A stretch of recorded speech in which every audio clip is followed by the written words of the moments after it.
I want to ask you about, I like asking everybody this story because I feel like it's a special day for everybody in their life. But in 2019, you were drafted, first round pick.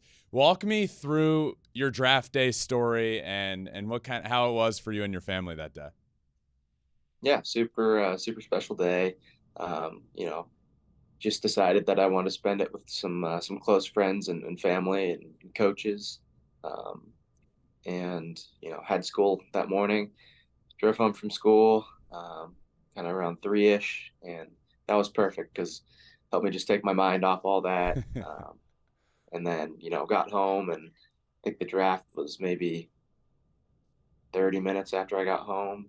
Uh, you know, Sat around till I got the call, and then got to share it with that moment and that celebration with those people who'd had such a big impact on me. So really special day for me, W- and very cool to be able to share it with them. Was it an easy decision for you ultimately? Obviously, first rounder, that helps the decision, but you were also committed to UCLA. What was the decision process like for you? And the second you were drafted in the first round, did you kind of know you were going to go? um no, I mean, I think being drafted where I was and to the team that I was, kind of the relationships that I'd formed with some of the front office personnel. At that point, I kind of realized, Yeah. this is the path that I'm going to take. And um, when they called and I say yes, this is my commitment to them. But no, I had a great relationship with the coaches. I was committed to UCLA, Coach Ward and Coach Savage down there.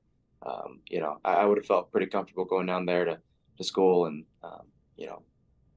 taking that route as well. I've always loved Savage. I grew up in Virginia and played college ball over there, but when I came out here during the off season when I was playing professionally, I lived close to UCLA's field, so I got to like know Savage well, and he let me hit every day in their cages. And like the first day I show up, he's like, "Yeah, you can go hit now. The guy that's in there knows you're coming." And it was Giancarlo Stanton. And I was like, all right, so he just has me hitting with Stanton on like day one coming out here. That's pretty nice of him. So you end up getting drafted in 2019, and it's kind of a weird time. I can't imagine being a high schooler getting drafted in 2019, having a good first year, and then the COVID year hits. You're at like an alternate site. What is that first year and a half like for you as a professional athlete, and how was the alternate site for you as well? Yeah, definitely. Pretty atypical. First, honestly, 2.5 years for me. If you throw in a shoulder injury as well in 21, Yep. and so, um, you know, 19 was awesome for me. I got to spend some time in the glorious AZL, and then the Northwest League as well. And the Northwest League was, had some really cool memories there. That first, half season there in 19. Had got to play a game real close to Seattle in Everett, and it was summertime, so a bunch of friends, and had a good showing out there. A good low contingent, and that was really cool to be able to play in front of that many family and friends, Yeah.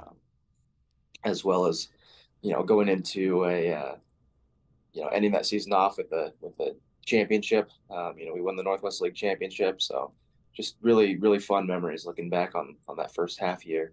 And then yeah, COVID. Had a I think you know they were pretty aggressive with their plan for us that year. They basically had us there from January, and then they wanted us to stay there January, February, March, go out and play the season. So we'd been there for a little while.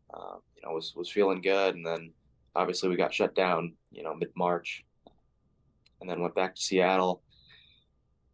Did what I could do to stay ready there, and then was real fortunate to be able to get some games in with some older competition at our alternate site.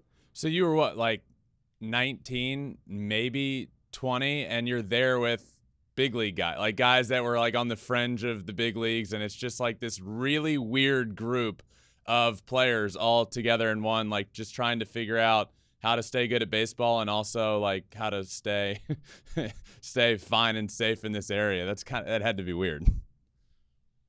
Definitely.